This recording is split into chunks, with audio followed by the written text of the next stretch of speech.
வீட்ல இருக்கிற சிறியவங்கள்ல இருந்து பெரியவங்க வரைக்கும் எல்லாருமே விரும்பி சாப்பிடுற மாதிரி ரொம்ப சிம்பிளா எந்த ப்ரிசர்வேட்டிவும் இல்லாம டேஸ்டான ஒரு பிஸ்கெட் இல்ல குக்கீஸ் அந்த ரெசிபி எப்படி செய்யறதுன்னு தான் பார்க்க போறோம். வீடியோ ஃபுல்லா பாருங்க. இது வரைக்கும் நம்ம சேனலை சப்ஸ்கிரைப் பண்ணலாம் மறக்காம சப்ஸ்கிரைப் பண்ணிக்கோங்க. நோட்டிஃபிகேஷன் பெல் ஐக்கானையும் ஆன் பண்ணிக்கோங்க.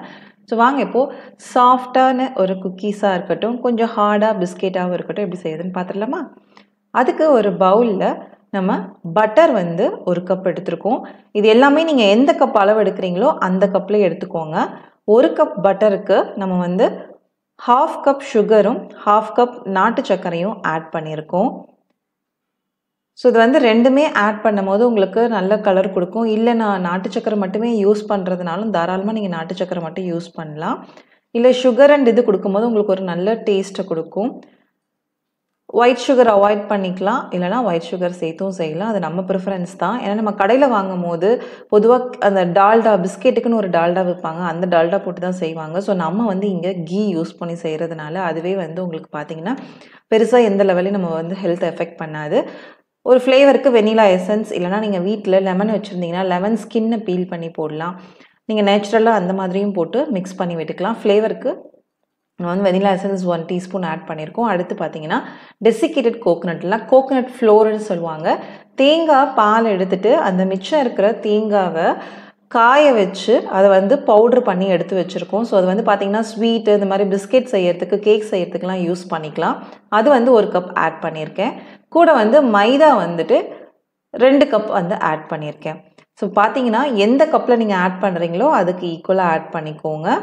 3:1:1 ரேஷியோ, அதாவது 3 கப் ஃப்ளோருக்கு 1 கப் சர்க்கரை 1 கப் நெய் ஆட் பண்ணியிருக்கோம்.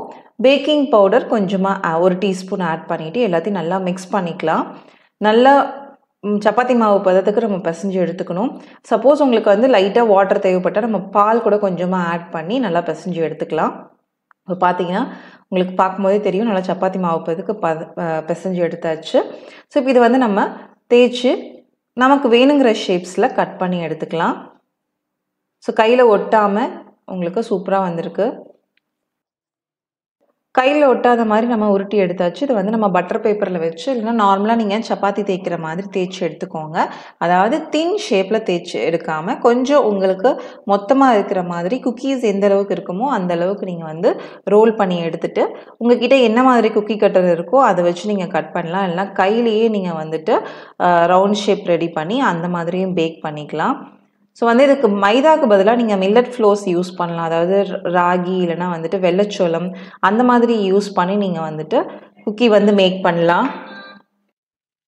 எந்த ஒரு பொருளும் நம்ம வீட்டிலே செஞ்சு கொடுக்கும் போது அது கண்டிப்பாக ஹெல்த்தியாக தான் இருக்கும். ஏன்னா இதில் வந்து பார்த்தீங்கன்னா ஃப்ளார் வந்து நம்ம எது சூஸ் பண்ணுறோமோ அதுதான். ஸோ சுகர் லெவலும் நம்ம யூஸ் பண்ணுறது தான். நம்ம டால்டா இல்லை அதுக்கான ஒரு பட்டர் யூஸ் பண்ணாமல் நம்ம வந்துட்டு pure ghee or butter use பண்ணும் போது உங்களுக்கு அது ரொம்பவே ஹெல்த்தியாகவும் குழந்தைங்களுக்கு வந்துட்டு கடையில் வாங்குகிற பிஸ்கெட்ஸ் க்ரீம் பிஸ்கெட்ஸ்லாம் கொடுக்காமல் இந்த மாதிரி கொடுக்கும்போது கொஞ்சம் வந்துட்டு ஹெல்த்தியாக கொடுக்குற மாதிரி தான் ஃபீல் ஆகும்னு நான் நினைக்கிறேன். ஸோ கண்டிப்பாக ட்ரை பண்ணி பாருங்கள். இப்போது நம்ம வந்து ரவுண்ட் ஷீட்டாக கட் பண்ணி எடுத்து வச்சுருக்கோம் ஷேப்பில். ஸோ அதை வந்துட்டு மைக்ரோவேவனில் 180 டிகிரி செல்சியஸ் ப்ரீ ஹீட் பண்ணிவிட்டு 15 மினிட்ஸ் பேக் பண்ணி எடுத்திருக்கேன்.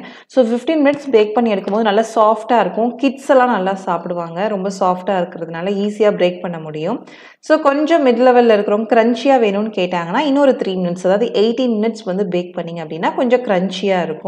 ஸோ அந்த மாதிரி நீங்கள் வந்து டீ காஃபிலெலாம் வந்துட்டு நம்ம டிப் பண்ணி சாப்பிட சூப்பராக இருக்கும். ஸோ கண்டிப்பாக ட்ரை பண்ணி பாருங்கள். இந்த வீடியோ உங்களுக்கு பிடிக்கும்னு நினைக்கிறேன். மறக்காம நம்ம சேனல் சப்ஸ்கிரைப் பண்ணிக்கோங்க, ஷேர் பண்ணுங்கள், கமெண்ட் பண்ணுங்கள். உணவே மருந்து, மருந்தே உணவு அதுவே நம் பாரம்பரியம். தேங்க்ஸ் ஃபார் வாட்சிங்.